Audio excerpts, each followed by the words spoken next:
like the Great Society. Or, as we were told a few days ago by the President, we must accept a greater government activity in the affairs of the people.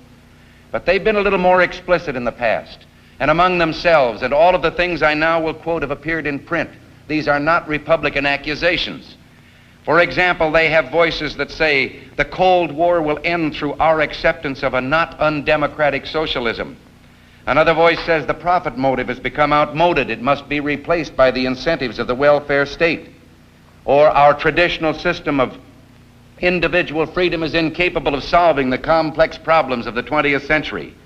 Senator Fulbright has said at Stanford University that the Constitution is outmoded.